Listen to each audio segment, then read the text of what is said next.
Welcome to 7 minutes series. இந்த சீரீஸ்ல எல்லா கான்செப்டையும் 7 நிமிஷத்துக்குள்ள படிக்கிறது தான் நம்மளுடைய முக்கியமான மோட்டோ.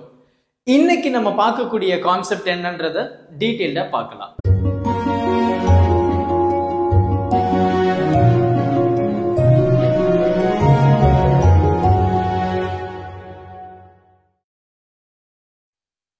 Hi everyone. ரொம்ப ஷார்ட் அண்ட் கிறிஸ்பா பார்க்கக்கூடிய இந்த டாபிக் வந்து எல்லாருக்கும் ரொம்ப டிஃபிகல்ட்டா ஃபீல் பண்ணக்கூடிய டாபிக். ரொம்ப ஷார்ட்டா வேகமா பார்க்க போறோம். நல்லா அப்சர்வ் பண்ணுங்க. நம்ம கிட்ட வந்து என்ன அப்படின்னா ஒரு ஸ்ட்ரெயிட் கண்டக்டர் இருக்கு. இந்த கண்டக்டர்ல வந்து ஐ அப்படின்ற கரண்ட் போகுது. இப்போ இந்த கண்டக்டர்ல இருக்கிற மேக்னெட்டிக் ஃபீல்டு ஸ்ட்ரென்த்தை நம்ம கண்டுபிடிக்க போறோம் பை யூசிங் பயோட்-சாவர்ட் லா. பயோட்-சாவர்ட் லா என்ன சொல்றாரு? dB which is equal to mu naught by 4 pi I dl sin theta by r square n cap. So இது வந்து பயோட்-சாவர்ட் லா உடைய definition which mean general formula.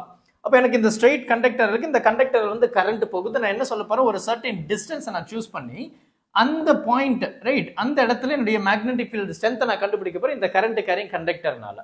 So நான் ஹோல் லென்த்தை நான் கன்சிடர் பண்றதுக்கு முன்னாடி ஒரு சின்ன லென்த்தை சூஸ் பண்ணி அதுக்கப்புறம் நான் டோட்டல் பண்றேன். இதுதான் நம்ம வந்து காலங்காலமா பண்ணிட்டு வரோம். ஸோ அந்த மாதிரி ஒரு சின்ன லென்த்தை நான் வந்து சூஸ் பண்ண போறேன். அந்த சின்ன லென்த் எங்க அப்படின்னு நம்ம பார்த்தோம்னா இந்த இடத்துல அந்த சின்ன லென்த்தை நான் எடுக்கிறேன். அப்ப இந்த சின்ன லென்த்ல இருந்து இங்க ஒரு டிஸ்டன்ஸும் இங்க ஒரு டிஸ்டன்ஸும் இருக்கு. இப்ப இந்த லென்த்தே ரொம்ப சின்னது அப்படின்றதுனால இதுல ஆங்கிள் ஃபார்ம் ஆகுறது வந்து இதை விட ரொம்ப சின்னதா இருக்கும். பிகாஸ் எனக்கு லென்த்தே சின்னதுன்றதுனால ஆப்வியஸ்லி எனக்கு ஆங்கிளும் வந்து ரொம்ப குட்டியா தான் இருக்க போகுது. அதுல எந்த டவுட்டும் கிடையாது, நமக்கு தெரியும் ரைட். இந்த பாயிண்ட்டை நான் ஏன்னு சொல்றேன், இந்த பாயிண்ட்டை பின்னு சொல்றேன், இந்த பாயிண்ட்டை ஓ அப்படின்னு சொல்ல போறேன்.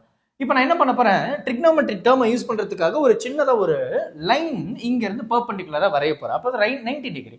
அப்போ இது ஒரு ரைட் ஆங்கிள் ட்ரையாங்கிள், இது ஒரு ரைட் ஆங்கிள் ட்ரையாங்கிள். இந்த நான் பாயிண்ட் சி அப்படின்னு நான் சொல்லிடுறேன் ரைட்டா. இந்த டிஸ்டன்ஸ் நான் என்ன சொல்ல போறேன்? ஏ அப்படின்னு சொல்றேன். இந்த டிஸ்டன்ஸ் ஆர் அப்படின்னு சொல்றேன்.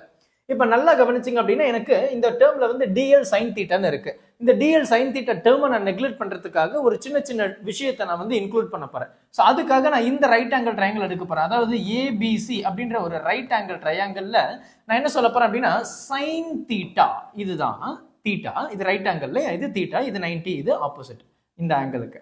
அப்ப சைன் தீட்டா அப்படின்றது என்ன நமக்கு தெரியும்? ஆப்போசிட் பை ஹைபாட்டனியூஸ் தான் எனக்கு சைன் தீட்டான்னு தெரியும். அப்ப இதுதான் ஆங்கிள் அப்படின்னு இதனுடைய ஆப்போசிட் என்னவா இருக்க முடியும்? ஏசி தான் இதனுடைய ஆப்போசிட். இதனுடைய hypotenuse longest distance which is DL. அப்ப ஏசி நம்ம என்ன சொல்லலாம்?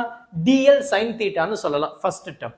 அடுத்து பாருங்க, இந்த ரைட் ஆங்கிள் ட்ரையாங்கிள் எடுக்க போறேன். அந்த ரைட் ஆங்கிள் ட்ரையாங்கிள் என்னது? ஏபிசில நான் என்ன சொல்ல போறேன்? இதுதான் ஆங்கிள் ஃபார்ம் ஆகுது. d5 எனக்கு முன்னாடியே தெரியும் ஆங்கிள் வந்து ரொம்ப குட்டி அப்படின்னு சொல்லிட்டேன். அப்ப sin d5 அப்படின்றத நம்ம என்ன எழுதலாம்? sin d5 அப்படின்றது வந்து opposite which is AC and இதனுடைய ஹைபாட்டனியூஸ் என்னது? இந்த 6 இல்லையா?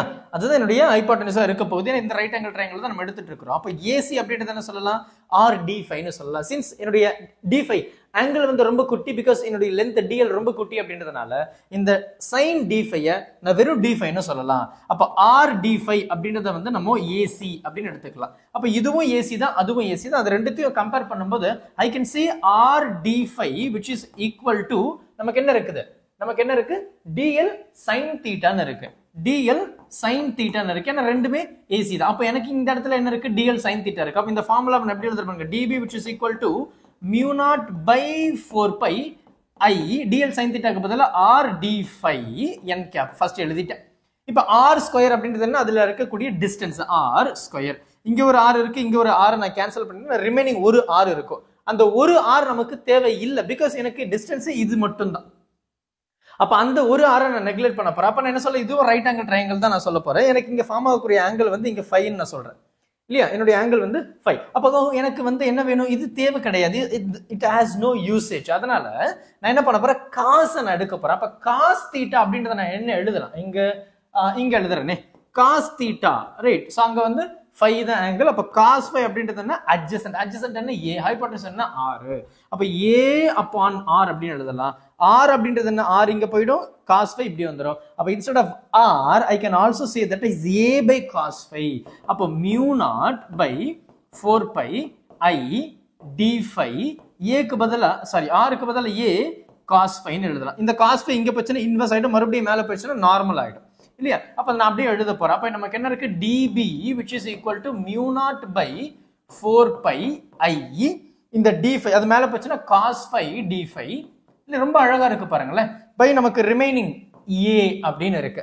இப்போ இந்த இடத்துல பாத்தீங்கன்னா நம்ம வந்து ஒரு சின்ன லென்த் இருக்கு, நான் டோட்டல் லென்த் எழுத போறேன் அப்படின்ற சமயத்துல நான் என்ன பண்ண போறேன், நான் இன்டிகிரேட் பண்ண போறேன். அப்ப இஃப் ஐ இன்டிகிரேட் பண்ணும்போது என்ன ஆயிடும், அது வெறும் டிபின்னு ஆயிடும். இது இன்டிகிரேட் பண்ண போறப்போ டிபி என்ன ஆயிடும், பி அப்படின்னு ஆயிடும்.